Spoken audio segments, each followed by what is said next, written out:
Hello and good evening. We have just finished watching the what was it, Josh? It was a late night, everyone. I'm sorry. The sixth episode of Survivor 50, The Blood Moon.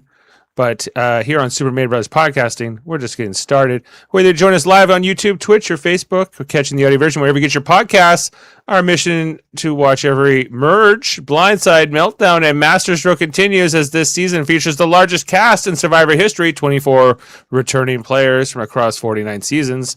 And we got a whole new level of chaos tonight. 3 boots, everyone. And we're going to, after this 17-person merger, the Blood Moon struck. And here's the guy who just watched that all and is now howling at the Blood Moon. I'm your host, Dave Mader, joined with the man who's here for the competitions, the chaos, and the clutch performances. If a challenge is brilliant, he's ranking it. If it's a flop, he's calling it out. And in this merge episode, where every move mattered, and in particular, an advantage and a particular immunity challenge, even bigger things happening here. It's Josh Foster, everyone. Heyo. Hey, Josh. It is a late night. I feel like this was, I don't know, I think this was a longer episode than normal, right? It was more than even 90 minutes, I think. But I wouldn't really know because we got interrupted by President Trump, who wanted to tell us nothing, apparently. Well, again, it's really funny because we're in Canada, so we don't get that. And we get like some border patrol.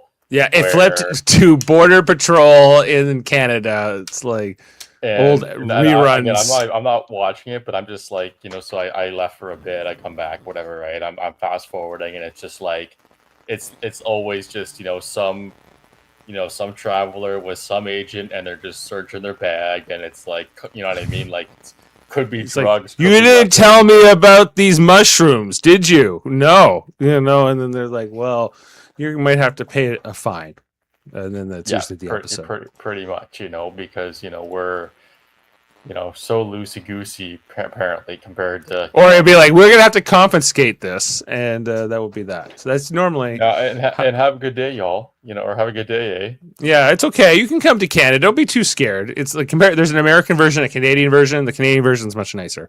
But that's to be expected, I suppose. Well, I remember seeing this before we get into the episode. There was I've seen clips of Yellowstone. I've never seen the series myself, but there was this clip I saw in one of my YouTube shorts, and basically, I guess they converge at the border like to capture somebody, and the one guy on the American side, he's dragging the guy back to his place, and in the Canadian, I think it was Mounties or something. And they're just like, hey, you caught him over here and you took him over to your side. And the character in the show is just like, yeah, he fears our prison more than you guys. And I thought that was pretty funny because, it's apropos for sure. It's very true, right? It's it's a kind of a la Narcos and everything, right? Where they fear the American prisons compared to the South American or Central American prisons. This is true. There are degrees of extreme, and that brings us back to our conversation here. But Survivor 50, last week I said, what are we doing? Is it possible we're getting a 17-person merge going into episode 6? And you and Jaemeel were like, no, it can't happen. It won't be. It's a misdirect, and it kind of is. We end up getting 3 separate tribal councils here after this merge. So it's kind of like another tribe shuffle in a sense, at least for one vote.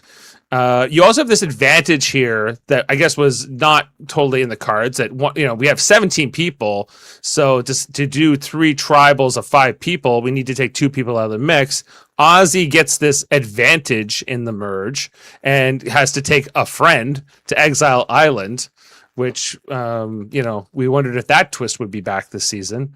And of course it has to be Ozzy that goes, if it's going to be anybody. And he takes Rizzo with him, your favorite player, Josh. Well, and it's funny because, going back to your point about the merge, first of all, they proved me wrong last week. It wasn't like a true 17-person merge.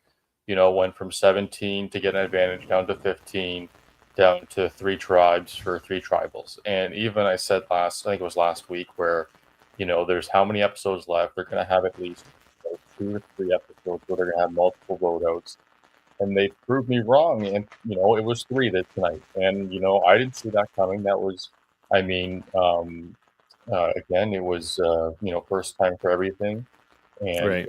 but again, like the math does not math up. You can't have, only, whatever, 6 or 13, 14 vote outs, and, whatever 6 episodes we have left. Right. So, I mean, it's not going to be the first time, I think, this season. They're definitely going to have at least two more. I would say one or two, probably two more at this rate, I would say, because right now we're down to. I guess now we're now down to 14 after tonight. And so if you take 3 from the final, so that's 11, and there's 7 episodes left, right? So Yeah. would. We're like halfway through the season, really. Yeah, So we just finished the 6th episode. It was 13, so it's. And I mean, usually the last episode it's like a 2-parter, basically, right? But anyways, there's at least one, or I would say probably 2 more double at least eliminations or vote outs. I keep saying, and quite possibly. And just to segue there, I just want to understand: do you feel like this was a good episode tonight? Were you satisfied with 3 vote outs? I know it has to happen. To your point, we have 24 people this season. They got to get people out of here. They're doing a super early merge, and I guess that's the other part of my question: is do you feel like this was successful? That this 17-person merge at this stage? I think yes and no, because here's the thing. Like, what's that? Oh, hold the phone. We need to bring in the man, the myth, the legend, the man with the Funkos stacked to the ceiling, and his takes on the pop culture. What else is there? He's a pop culture tactician who can smell a misleading edit from a mile away. The Blood Moon turns into a full-blown feud. He's breaking it down tonight, everyone. It's Jaemeel Robinson. Salutations, friends. How you doing? Good. Glad to have you with us, Jaemeel. We were on a whole bunch of things, but I guess the main. I was just discussing. We'll get to you next, Jaemeel, about this, because I was saying how I viewed kind of this merge episode, right? And I thought it was good and bad because I mean, one, it was a lot going on. You had 17 people. You had Exile Island. So that was nice. And we talked about it. They got to do callbacks to the past. That was nice. It went to 15 people. They separated into 3 basically groups, which we've seen in the past for like 2 groups essentially for rewards and 2 individual immunities. So it went to 3, and then you have 3 separate, group vote outs, right? So, I mean, with the number of people, it makes sense. But the only, I guess, downside for me was that it would have been I thought it would have been really cool if it was like literally everyone at one tribal. Like that would have been. And they're only voting at one person, or they're still voting at 3 people?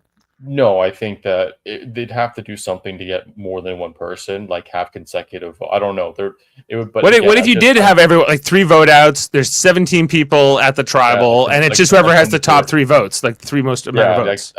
I think the one thing that would have been really cool to see is have everyone together, even though you can't even probably fit everyone, sitting side by side in 2 rows. But I thought that's the only downside. I thought it'd be really cool. Well, some of us are already taken, some of us are not. So you're gonna, we'll have to see how that goes. Guess who's who? Now, Jaemeel. Okay. Before you start, we had this whole debate last week. Okay, like are they merging at 17? They're not merging. You said, Dave. Listen, it's probably going to be split up into 3 groups again for this thing. It's a merge, but it's not really a merge, And I think that pretty much is kind of what happened here, right? Like, and I guess I'm just saying, do you feel this episode tonight was a success? Are you okay with how this played out? I guess the game mechanics that they've set up for this season in this way, and I guess the move on the other twist of this was removing Ozzy and Rizzo and putting them over on Exile, which I think you would be a fan of, right? Like you like to see things like Exile. It was nice seeing Exile again. I wish that there was maybe something that they had to do there at the very least, as opposed to just being out of the game. Maybe if they had like different for them to play with. I don't know why I'm flashing right now. I'm just messing with your mic because you're a little you're got a Really? little bit of muting.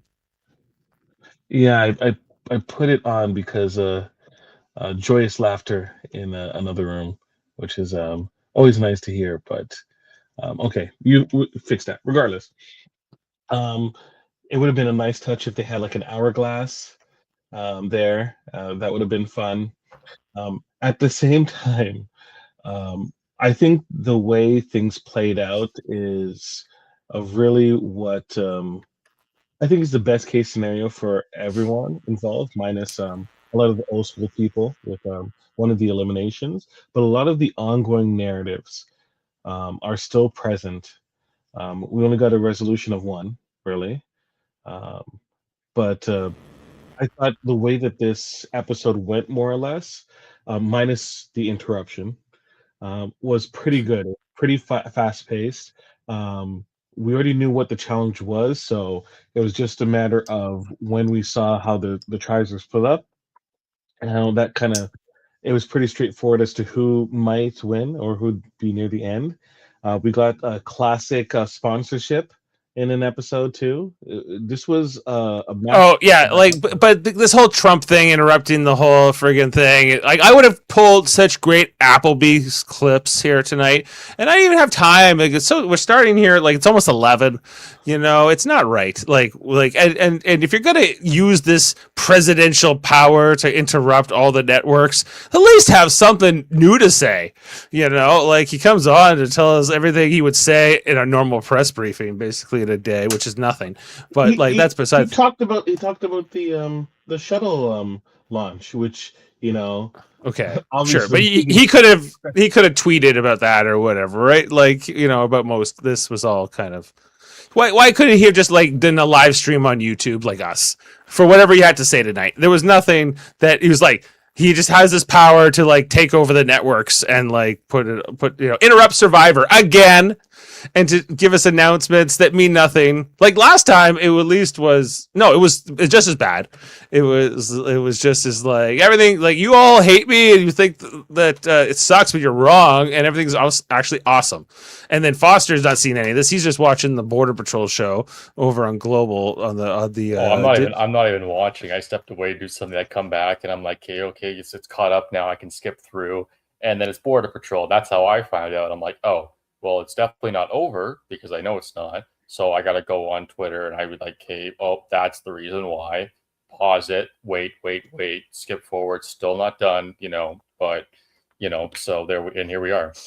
Here we are indeed, and so it threw off the whole night. Like the episode, I think I would be more happy with myself if like I didn't have this interruption. I think we would all feel that way. I can't imagine there's anyone else who was like, no, I liked that this happened tonight, unless you had to like maybe take the dog out for something, for a pee or something, like that would be the only practical reason where this would have been good. But like I think I'm this idea of like, okay, we have a merge and we're taking out 3 people pre-jury.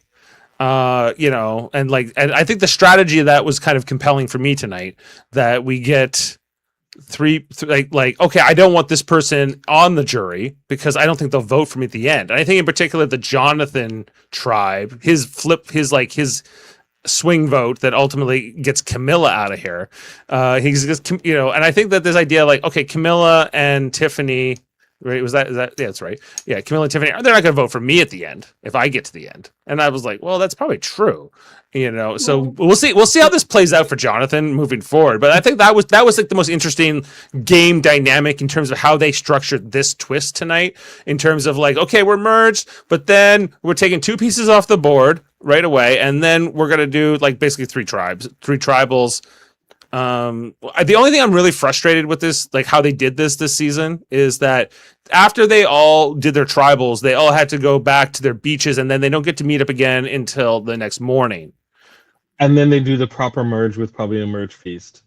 They'll probably do the merge, but so I guess it's better for the TV episode. But I think it would be actually better for the show and the game dynamic if they actually all go back to camp tonight and then they were all fighting about the results of these different votes, and you're seeing it will look better in the daylight in the morning, and I get it, but It's and they have I think it's yes, because of the structure of the episode, but also in terms of managing all these individuals and how they probably spaced out the filming of it, because it is all in one day, so they probably like, okay, let's reset as opposed to having them all together. You can kind of com like kind of you know uh contain the conversations, because you want to have, as you mentioned before, that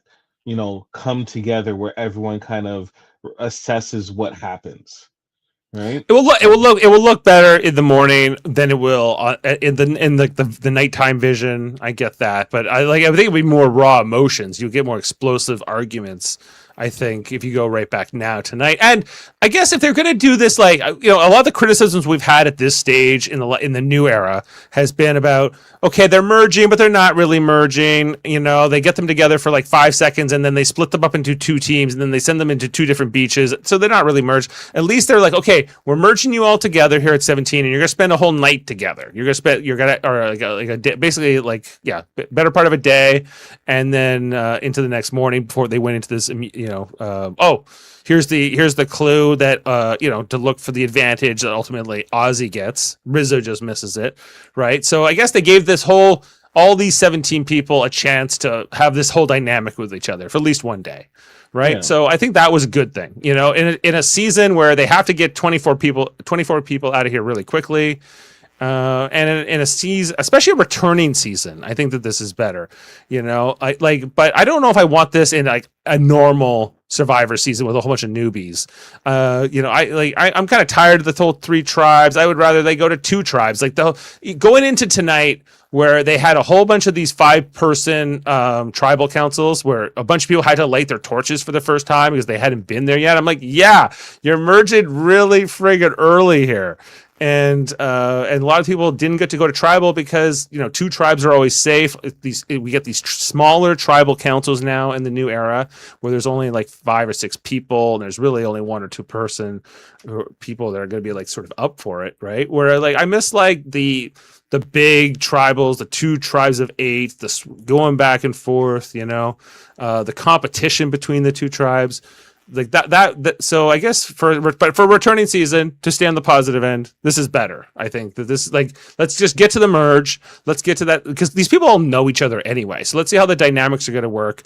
And I don't mind seeing, like, if they had done a big huge tribal here at this stage, how chaotic that would have been. But I think fun potentially to watch. I think that would have worked better if there was a jury, right? But other than that, it's fine to keep it this way, especially with this is really their first time where I felt like people felt less control over the situation altogether. So with that in mind, you want them to at least not have the class watching as they're doing their test. Mhm. So I'm fine with that. But going forward, right? There should Yep. be no splitting. There should be no splitting, with the exception of um they're gonna do one more split, and I assume that's gonna be at maybe 12. Well, They're gonna I don't they're want gonna do another split. I gonna do hope they don't. But you feel like it's inevitable. They they're have gonna to do do a it. split. They're gonna do a split, and it's usually gonna be the competition where one tribe gets to vote first before the other tribe, and the tribe that gets to vote first gets to watch the second tribe part of the tribe do their thing. They usually do that every so often, and I think we're gonna see it for 12, where it's gonna be 2 groups Is of this 6, is this for game reasons or for just, I guess, production reasons for where they? logistical reasons also. Yeah. All Right. right. So wait, right now we're at what? We're gonna be at what? We're at 12 right now, right? Now we're at 14. We're at 14, including 14. Ozzy and So Rizzo, who are still in, right? so 2 more episodes, and then the second episode they'll do the split, and then it's just going to be pure individual. Yeah, but like, okay, like, but So do you guys think, though, because you were talking about how it being early for the merge, do you guys think that would have been delayed if there wasn't such a decimation with that for early tribe. Like, I feel like they've had to do this, I think, in the last number of seasons where they've had to like really like, okay, we can't wait another episode to do a merge. Like, this tribe's getting decimated. You're having all these other tribes have to remove people from them, to balance the the matchups for the challenges. So, like, do you think that it might have been because of how the first part of the season went? Do you think the timing was always planned that way? I think I'm more inclined to think that they planned it this way. Like this, it's possible that they had to adjust on the fly here and say, let's just merge a little earlier because they saw Colby was hurt, maybe, and they're like, well, his And tribe also, loses again. and Kyle also got medivac, right? So that was another part of losing. To be honest, they probably have a whiteboard, and they probably have, because this is a 50th season, they've probably gone out of their way to try to put contingencies as much as possible Yeah. just in case something happens. So it's like one team gets decimated, we might have to move up the merge to 17 as opposed to 15, because this challenge could have worked with three separate tribes because they had three different sections separated. So Right, and to the point where they had to take Rizzo and Ozzy out of play here, basically, because they were just like too many to have. So this was either planned for later in the season, maybe, if they had kept with the three tribes, if they or something changed, or it was something that they had planned to do earlier, in terms of maybe. my question is mainly to Foster. Hi, Foster. Do you feel that we were robbed out of Ozzy getting a redemption story regarding this challenge? Because the last time Ozzy competed in this challenge, he went against what's his name? He got Sia Money with the glasses, vegetarian. He was in Cow? Yes, and he lost to him, right at the very end, right? Right. So, and this is normally referred to as Ozzy's challenge because he's competed in it and he's dominated in it. Right. So, do you feel that we lost out in seeing him, Ozzy, do what he does best, which is an endurance challenge? No, I suppose. Oh, questions for Foster. Sorry. Yeah, I mean, I think we were kind of robbed now. When I was first starting, this was before what's it called? Exile, like, was Redemption Island, right? And that's where I saw Ozzy absolutely dominate. He crushed everyone who went there, right? And so it was kind of to your point, like, Ozzy didn't not only get to compete with the challenge in this episode, but the Exile Island also kind of, excluded him from an opportunity to compete in kind of a one-on-one situation, right? If they had done like I'm not very familiar with the Exile Island season. I'm not familiar with how it operated, but I felt that Redemption Island, especially for this season with that many people, would have been a really cool kind of, especially with the hour and a half episode. It would have been a really cool kind of addition to the season at some point. So again, to answer your question, Jaemeel, yes, he was robbed, but it was also, in my opinion, kind of double robbed for someone who's more familiar with Redemption Island compared to Exile Island, where Redemption, they're always competing, in one-on-one or, several. Like, I know there's been some where, you have like a 4 or 5 person, let one person wins, go back in the game kind of thing, right? So again, I feel like all around he got robbed, but I mean, from a feel-good standpoint, it's nice that he's made it another episode, I guess. Right. I got a question for Foster while we're on Foster Talk here, as I was just updating the draft tonight, Foster, and I was looking at it like, who had the worst night tonight? It was definitely you. You lost Genevieve and Camilla, and you lost Angelina last week. So Team Foster officially dead in our draft. This obviously Blood Moon did not favor me by any means. The Blood Moon was not good for you. From a small group standpoint, I was, kudos, and we'll get to the votes and stuff, but, kudos to Jonathan, because I feel like 99 out of 100 new school players would have gone with the younger guys. Jonathan, that was a nice twist from a viewer standpoint. Again, like just seeing this season, I told you before, like Camilla would have to literally just fly under the radar to really make it far into the end because, and they referenced her season. So again, having that against her did not help in this specific situation where there wasn't a bigger target to go for. And if Dee did not have the immunity idol, I feel like she would have been the one voted out in this situation. Yeah, she would have been she's a target for sure anyway. Yeah. But yeah. But let me ask you this about Jonathan. Okay, like this pitch that Chrissy makes to him. I know I'm jumping ahead here. I'm getting more into the nitty-gritty of this Camilla vote out. But this idea that Jonathan has here that okay, like Chrissy says to Stephanie and to Jonathan, we're cut from the same cloth is the expression. Okay? What does that mean? I think Wait it's until just Foster answers. Okay. I would Foster's answer for what. Yeah, I think it's from what Jonathan kind of mentioned about being kind of a feeling of an old school, in a sense, old soul player, right? Where it's honest, hardworking, not lie to your face constantly, right? I didn't see his season, so it sounds like that's kind of what did him in that season. No, is that what did him in? That I'm trying to recall, Jaemeel.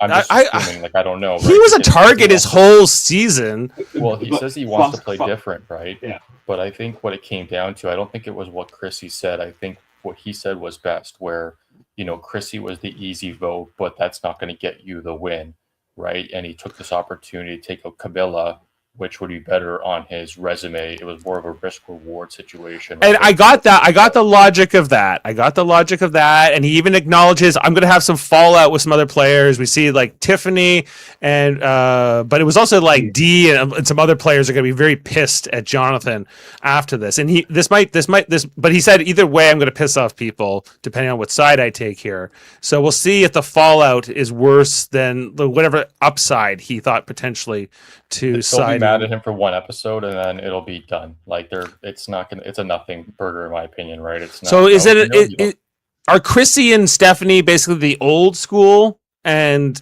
Camilla and Tiffany are the new school? That's the choice. I guess based on season, age, like I guess it's kind of a matter of again. But is that what is that what Chrissy means when she pitches Jonathan and Jaemeel? Jaemeel has got something to say over here if you're watching the show. So, what Chrissy means is in terms of how Chrissy played, Chrissy was a dominant physical player and won challenges. Jonathan was also a very dominant player. The reason why Jonathan got voted out last time was because of how physical he was, but also he didn't do well with the women in his tribe. I remember him. He had that one he was pretty tight with, right? He had this one, but then the others he did not do well, and eventually he got up pretty early, earlier than he could have. Well, let me have a quick look.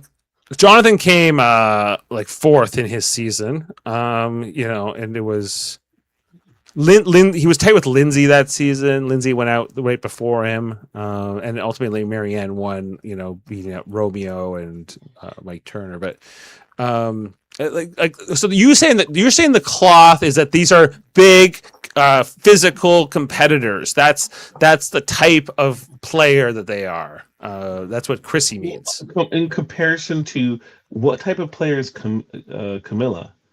Camilla's not going to play the way that Jonathan plays, and it behooves her to have that differing type of play structure. So what's going to end up happening is she's going to ride coattails, quote unquote coattails, and then Jonathan's going to be gone. Right? Jonathan's not going to contribute to Camilla's plan. Right? Now, Tiffany was a physical player, but she also wasn't a dominant one. Right? Chrissy was. Right? Jonathan was. Right? And Stephanie also, she older player, right? Loyalty, blah, blah, blah. Right? So I think that's the thought process that is going through in terms of Jonathan. I think ultimately Jonathan made the right decision, regardless of how I feel about Camilla and Tiffany. Camille and Tiffany believing that Jonathan would be with them, I think, was a little foolhardy. Well, they were definitely too confident, and I felt that in the tribal tonight that they thought they had Jonathan's vote for sure. And I think that wasn't going to be the case. I think the issue that we're going to see going forward is that uh, I think the Camilla and Tiffany um, attachment was also interconnected with D, and Yes, I agree. because he burnt that bridge, right? Right, D's going to be mad at them. I think that's why they thought he wouldn't do it. I think they thought it's not because of us. It's not because of his relationship with us specifically. It's because of his relationship with D. And he knows if he turns on one of us, D will be pissed and he'll burn that. So he won't do it because of that. Like that's ultimately, and we saw in the preview, D seems to be chewing out Jonathan. So there's maybe some truth to that. Whether that matters long term, we'll see. D only has so much influence, in terms, but Well, I think that's D one. has a lot of influence, and it's being underplayed because I know any type of conversations post game doesn't necessarily guarantee it to be canon, but a lot of people are saying that a lot of last week's episode in terms of Rizzo's moves was actually D was driving the bus specifically, especially against Charlie, and that it was due to D was the reason why people were collectively just immediately on board, that she kind of changed that direction, not Rizzo. Rizzo was just a narratively easier um, option in terms of presenting information, right? So I think that that makes sense with being a major role. That being said, I think she kind of has to play from that perspective just because of being the only winner remaining, right? Yeah. And Can I it give you? seems like a lot of the women are kind of looped together in that. Sorry, go I, ahead. I would like to just to postulate an alternative theory because I think in the episode they definitely set up. I think it's who is it? It's Sari. Sari gives us a confessional in this episode about there's the new school and the old school, and she defines the old school as being a bunch of people that I get my alliance, I have the people I'm loyal to, and you stick with that to the end no matter what. And the new school is much more like I will vote with my worst enemy for one vote if it gets me to tomorrow, and then tomorrow I'll worry about that person then, right? And so Sari is willing to play more the adaptive, and perhaps that's what Chrissy means. I think because cut from the same cloth is a biblical phrase. It comes from the New Testament. And so I think that Chrissy, I think that Chrissy is at least saying we are like all Christians. We know that Jonathan and Stephanie both wear big old crucifixes right on their person all the time, and that's terrific. And I don't know what Chrissy's faith is, but she might be a woman. So maybe that's perhaps like we are in the Jesus coalition together. Oh my gosh, is this like a and what's the name from Chicago Bulls, an Ivy reference as well? It's all coming together. Like, how do you Coalition. do you think that I could be correct, or do you think that this is probably not? I What think Chrissy meant? it doesn't make it wouldn't surprise me, and it makes things a lot easier. I believe if it's wrapped up in a kind of religious dogma as well, you know, and Yeah. fellowship. Same thing with well, Coach's New Age, thing. He'll rely on. I think he's wearing crosses too. So I think Yeah. that there's going to be ultimately the I don't even want to say old school players because I think it's just going to be a lot of the challenge people, right? And they're going to be, for whatever reason, Suri is going to be a part of that group. But it's going to be Jonathan, Coach. Um, it's going to be Ozzy's going to find himself in between because he wants to. He look in Ozzy's best interest. He should be protecting the meat shields, right?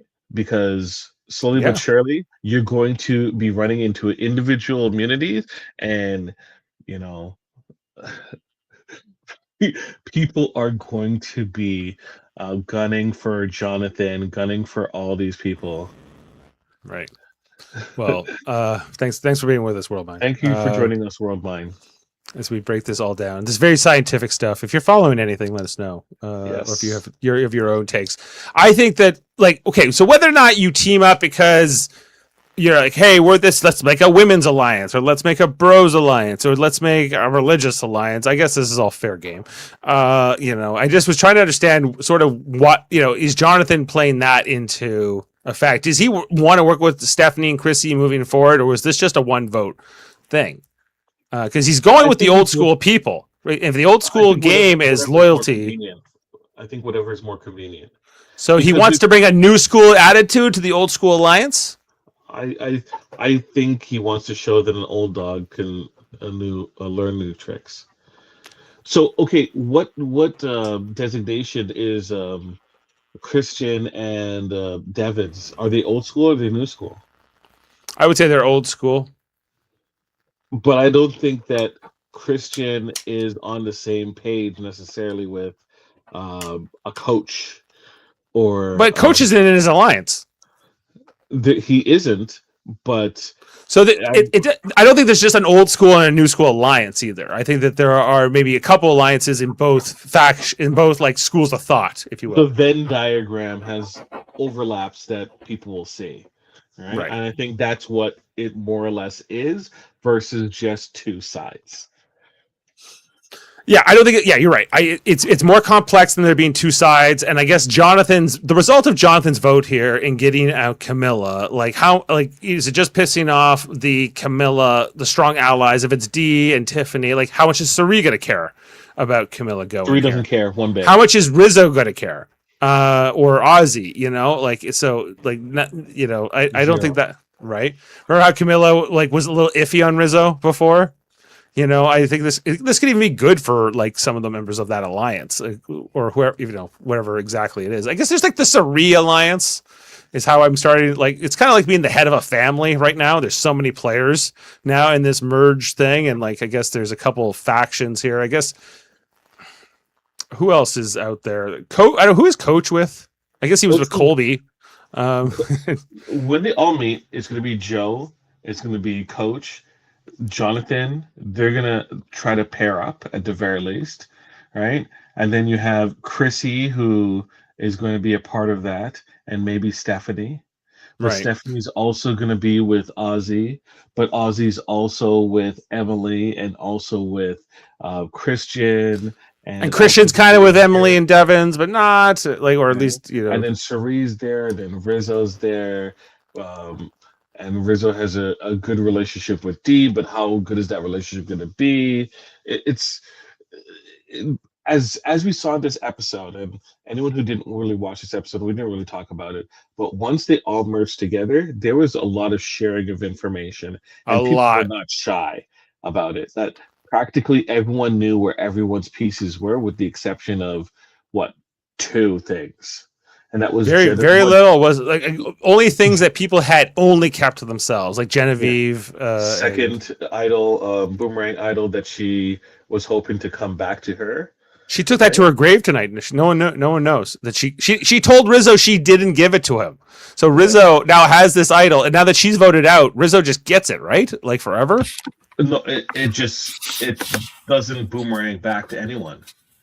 So if he gets voted out, it's just gone, or maybe it gets replanted or something. But correct. Right. Okay. And so, but the mystery that's going to leave too, right? Just to linger on this for a second, because I do want to talk about Colby and Genevieve getting voted out of this episode. We talked a lot about this Camilla vote, but their votes are kind of interesting in a sense too. I think more the Genevieve one and the story that kind of ended here, because I was liking Genevieve in this season, and her Genevieve versus Aubrey, we get quite the finale here in this episode between after this episode tonight, after this whole Genevieve vote out, I was like, Aubrey might win. I feel like the story of the season might be like Aubrey was on this island. Aubrey wasn't getting along. Aubrey had this nemesis in Genevieve. And then somehow Aubrey got Genevieve out in this particular stage of the game. And then Genevieve gave her jacket, but it was Angela. Where's Angelina? She was voted out last week. I know. You know that this is a different kind of a jacket handoff. This was kind of like she's like where and then Aubrey was kind of like, oh okay, now I get to like. It's kind of like I guess drinking from the skull of your enemy if you were a Klingon or something, right? Like it was. It's kind of like the spoils of war. Mm-hmm. If you will. So I thought that was a really kind of interesting part of this episode and how Genevieve's story ends here. Shot in the dark, doesn't get it. She correctly reads that Christian's not with her, I think. And I'm sad to see the only Canadian on this season go on a night where we sent a Canadian to space along with 3 Americans. But it's still a good. I think that was. I thought that storyline kind of ended in whimper, but it's still, it was interesting to see Aubrey and Genevieve finally see that ending, come to an end, quote unquote, come to an end. I think it was a pretty straightforward vote. It's just, it was just how the numbers rolled out. If she had anything, then something could have happened, but. Maybe she could have pushed for Joe and just threw Joe under the bus completely. But I think Joe was probably the best one she could have tried to push for. But I don't think it would have stuck. I think like it just was. I think Genevieve just got unlucky with how the numbers she ended up with this particular group of 5. And then if she could have won immunity, I guess would have been the way to save her, and she didn't win, right? So that's how it goes. And she seemed all okay for it. The other one I want to talk about is Colby. Because Colby, I don't know, he gets hurt here, he's falling apart, and we had the longest friggin' tribal council for him. Like it was a funeral for Colby, or it was a great tribute. They brought in the songs, and like I was nearly crying. I'm like, why am I crying? And like Colby's like, I came out here. Colby's a great storyteller. He's an amazing storyteller. He kind of ties in Survivor from its earlier seasons, right? He is what the oldest ambassador of Survivor that they can really use, because he fits a demographic that a lot of people respect. A player of integrity, great looking, great shape, even at his age. Even falling apart, he still cared himself and was very charismatic. And he is kind of, I think, a lot more than was it Jenna, Sue Hawk, and Richard Hatch from first season. He is one of those ambassadors that all the people from season 3 to season 49 has kind of run through into, have you met Colby? Colby's one of those ambassadors that everyone respects and knows. So to me, it was a no-brainer in terms of voting him out. Even, unable to move and no vote, he still had more gameplay and more juice, as you can say, than Coach did. Coach was barely an option, even with a vote, even fully healthy. No one feared Coach. Well, so if you're did this tribal that Colby goes out in, do you think they were thinking like, we don't want Colby on the jury? Was that the consideration here? Because why not vote out Coach here at this stage? I think you don't want someone like Colby or Camilla, and also Genevieve on the jury, because they're a little bit too logical, honestly.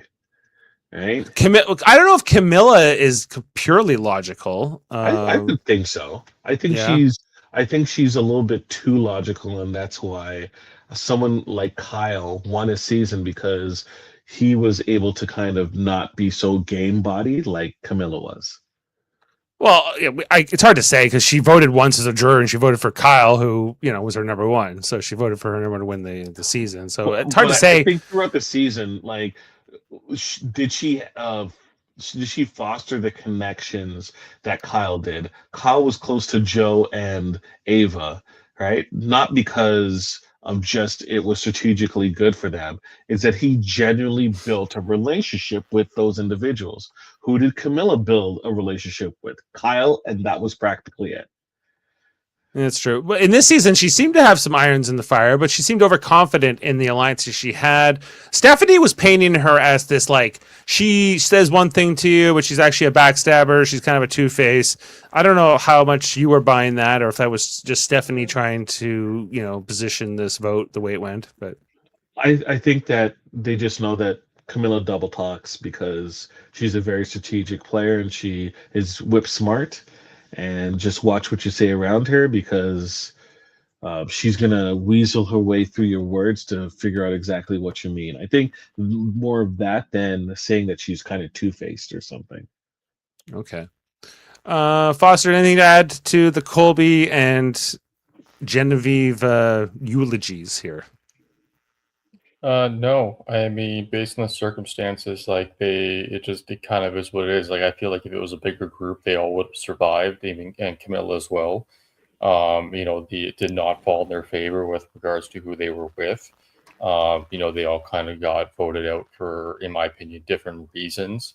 What Jaemeel saying was all kind of the same reason. Jaemeel saying it was kind of they're all too logical. These three that got voted out: Camilla, Genevieve, and for Colby. me, I guess I'm looking at it from an individual tribes, group standpoint, right? So, I mean, Camilla was based on Jonathan's, kind of swing vote to make a move on his behalf.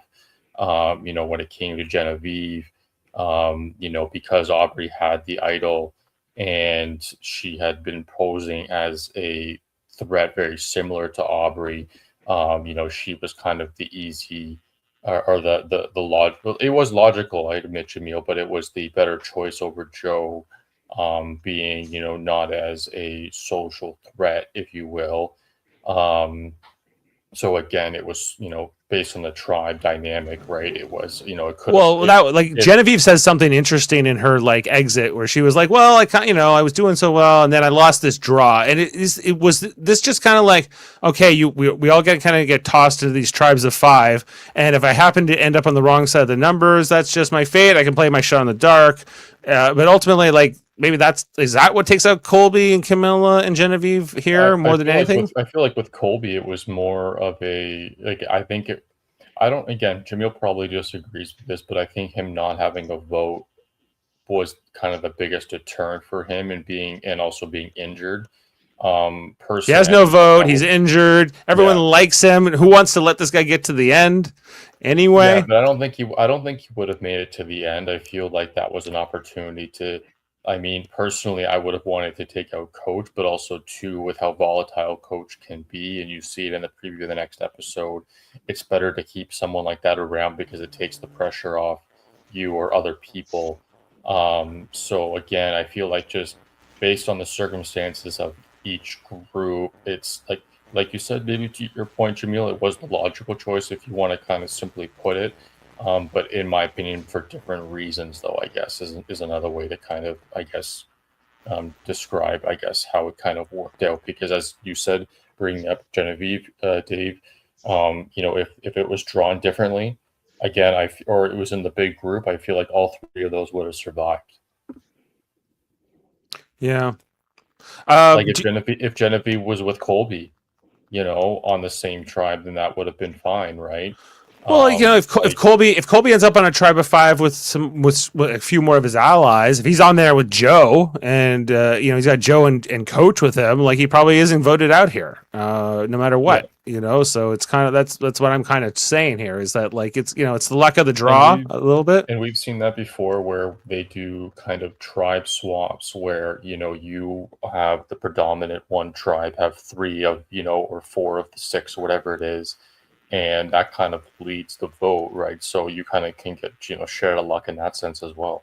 But let me ask you this: wouldn't it make a better game if that wasn't the case? If these alliances mattered more, they used to matter more in Survivor. The game does a lot to try to mix up the tribes and make these alliances less effective, that you have to survive even under the most dire circumstances. Is that a good result or a bad result? Well, no, but it doesn't come to alliances at that point. At this point, in the game, it comes down to more of who was your original tribe.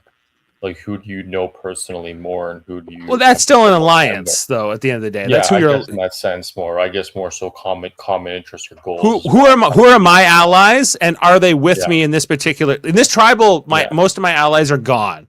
The allies I've been cultivating through this game, probably in the return in a season like this with all these returning players, that relationship they've been cultivating for years, and probably leading up specifically for this season, So I guess like, is it a good thing that the producers, Jaemeel, are making it harder for these players? I guess like these returning players to game it, right? Like saying, oh yeah, you think you're gonna have all your allies and you're just gonna pick off these other people? Well, guess what? We're gonna throw you onto this mixed up tribe, and now your allies aren't here.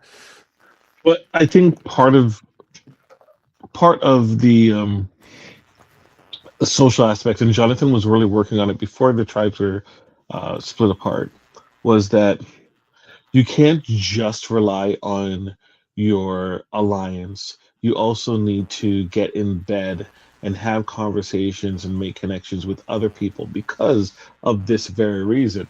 And we saw Jonathan, even though he was, confirming things with D, he was talking with other people as well, right? And trying to build a rapport, right? If like you can only play the cards that you are dealt, but at the same time you can have a conversation with the dealer, right? When all the cards are together, right? To kind of help yourself in a situation of getting a favorable hand, right? So I think that Jonathan did well for himself in that regard because he more or less he was never an option to get voted out. Yeah, no one wanted to get him out here, and like sometimes that does happen with swing votes, right? And that is because he like all the women could have just said, "Hey, let's just get rid of the one guy." But that was an option because he built a relationship with these people in some respect, and different versions of himself, maybe, right? But that's how you do it and make sure that you're in a good position, right? So, and you like take Chrissy here. Chrissy seemed like she was going to be the target. She's ultimately able to flip this around through like persuasion, and like you have her in the draft, Jaemeel. So you must be like, he's like, hey, like my girl here. She's bringing it together. I remember that season. She only lost because Ben went on a Ben bombing rampage, and they introduced fire and screwed her up. Yeah. Right? So but you lost Colby tonight. Which, if Tiffany had anything to say, he was going to get medevacs. Yeah, right. Well, and Tiffany's your other draft pick, so I don't know. I'm liking your chances. I feel like Tiffany and Chrissy are not in the worst positions. It's not the matter of chances. I think that we tried our best to get a collective group of individuals who could be successful, and it based upon where we picked from the draft, mind you. And Colby, if he got to the final three, I think he could win, but he would never get to the final three. Same thing with Suri. If she gets to the final three, she could win.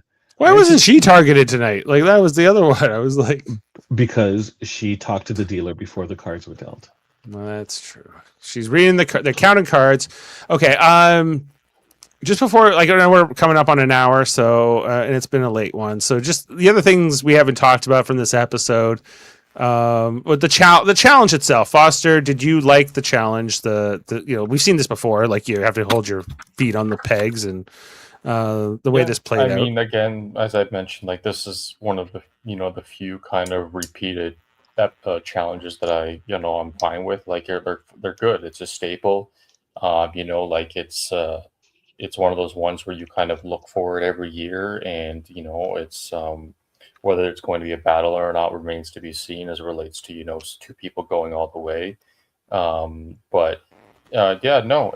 It also would be kind of cool if in these type of endurance challenges they did show kind of a clock. How long these things goes. Sometimes they will, but they tend to only do that when it's really long, like 50 minutes later. Jeff will say something or something like that, right? And so, I mean, like, we don't really know how long in between switching pegs and stuff, right? And obviously, they've got it down to a science. They've done these type of games so many times that they know what's the kind of optimal time for Yeah, you which know, how hot it their is, and on their end to like how you know how long it's going to take, whatever have you to go between, you know. But at the end of the day, though, yeah, like I mean, I don't have issues with these staple, you know, challenges in the individual, you know, immunities because, you know, just like the challenge show that I watch as well, like that's what makes it part of the way the show it is, right? You're, you know, you're accustomed to things that have kind of a legendary aura around it as they've been, you know, used throughout all the seasons. It's that kind of cookie cutter, kind of more so the tribe ones where you're just jumbling the same things over and over again without various or any changes or modifications, if you will, right? But it is important to have these challenges because, again, it really, especially when they've been so successful in the past, they're memorable and they, you know, they bring the older players kind of the reminiscence of, you know, the kind of, um, that kind of, what's the word I'm looking for? Uh, I can't think of. I'm having a brain fart right now, well, but okay. Let me going up segue over those there, past and seasons. let me ask you this: did you like the use of the Applebee's reward in terms of like, okay, only one? So you split this group up into these 3 groups of 5, and then whoever has the last person standing of these 3 groups will win the Applebee's Yeah, reward. Was that it? I did like the concept, but I also thought that Jeff was really going hard on the advertising. You know, he was the way he was talking about it. You didn't It like the was states very that were like involved? it would no no. Nice one. Yeah. Well said. No, just it was like Jeff was literally reciting like a commercial script. You know what I mean? The way that he was talking about it. And Oh, I he didn't always like the does. He always advertising. sells that stuff so hard. You know, I have, well, I don't have tonight's Applebee's orders, but like I have many past Applebee's orders with Jeff Probst on the soundboard, and it's always, you know, a classic. He's always any food, and then you get the reactions from the hungry people. They're like, "Oh my god," and he's like, "You have chocolate covered." And for dessert, cheesecake and blueberries. Oh, I love cheesecake. Yeah, here it is. It's good. It's big. It's Applebee's. Right. It's all, you know, I thought it worked pretty well. Like even like how the strategy kind of continued into like the reward portion there. Let me ask you this too, guys. The whole twist here of taking Rizzo and more specifically Ozzy, I guess, who gets this advantage and decides to take Rizzo with him. Did you like how that played out? And do you think, okay, I guess the main question I really have about this whole thing is, did Ozzy and Rizzo respectively come out ahead here because they were not eligible for this tribal tonight? Is one more night of safety going to be worth it, or the fact, are they more vulnerable because they were out of the mix here for basically a day and a change? They're gonna be fine. It was good for Ozzy because Ozzy would have used something most likely. Ozzy would have been too big of a target. But that being said, he could have possibly won his the challenge and would have automatically been safe and have all this hardware. So that's a little bit too much power. So I'm actually glad that we got a little reprieve in terms of that. I'm glad that we get the continuation of the Coach Ozzy um, kind of narrative that is still going on. We got what's going to happen with Rizzo because that's still lingering. So because Rizzo says this when Ozzy picks him, he goes, "This is terrible," is what he thinks internally. But you're saying he's mistaken. He'll end up coming out ahead. Yeah, he's on the jury now, so like, how can you argue with that? Foster, your take? Yeah, I mean, it's kind of, I guess, kind of look at his perspective, right? I feel like, you know, Rizzo was not happy that he wasn't there, but he, you know, already built those relationships to be safe. And like I said, same with Jaemeel, like, it was probably good for Ozzy to kind of sit this one out, you know, and not put it. I didn't, you know, it was a good point that you made, Jaemeel, about, you know, not winning the challenge was probably good for him. You know, I was more so, I guess, thinking about having kind of that. I guess, break from the game, if you will, right? Because there's been a little bit more detrimental than kind of necessary. Yeah. Right. Yeah. Were you pleased for Ozzy and Rizzo? Not for Rizzo, yes, for Ozzy. Do you submit to the Riz God yet? God, no, never. he's not. He's unpopular with many people I talk to about Survivor. They're like, we don't like Rizzo. No, But I feel like again, there's just he needs to be humbled. Like he's way too full of himself. Like he needs to be. He needs to tone it back. Like it's. So Foster, for narrative sake, his humbling is what you're looking forward to. Could happen. Could be the story of the season. Rizzo gets humbled. It's gonna take a lot. I hope so. I mean, he's really running the high right now. Playing. What if he wins? I won't be back next season. He's not winning. Don't worry about that. But if he wins, will you say, "I submit to you, Riz God"? God, no, not a chance. Agreed Not with even- Foster. no. Agree. You'll never convert. Okay. Never Just in checking. a quadrillion, billion, gazillion. Yeah, no. Okay. All right, right. gentlemen. Okay, I'm signing off anyway, so let's call it a night. And we'll see you all next time here on Super Mario Brothers podcasting. Foster. Oh, I have to jump at 11:30. Okay, it's 11. Go, Jaemeel. It's okay. I'll do the sign off. And yeah, see you later. Don't forget next week's episode. Yep. Look out. Tomorrow on Live Long and Podcast, everyone, we are going to be covering the best of both worlds, the two-part epic story, Star Trek The Next Generation, Season 3, Episode 26, and Season 4, Episode 1. Also on the Live Long and Podcast tonight, we were live streaming about the Artemis 2 launch and the astronauts going to space. I did that with Jody and Adam and Heather, and you can check that out over on the Live Long and Podcast channel. And Jason and Steven going on crazy tomorrow on Hey, Did You See This One? They're covering some movie. I don't know which one it is. Jason's got to be here to tell you that part. All right. We'll see you next time here, and I don't know, I'll play a random Survivor clip to call it a night. How about this For one? an afternoon of pastries, Oh my god. I can taste it. donuts. Wait, donuts? You want something a little more savory? Ham and cheese croissants. I need a croissant! Beam up some Star Trek content with Live Long and Podcast. A roundtable movie discussion with Hey, Did You See This One? And take a peek into the darkness with Heard Noise, Must Investigate with Michael Chan. Watch us duke it out on trivial debates. And let's chat about TV with the Super Mario Brothers. It's all here on the United Federation of Podcasts.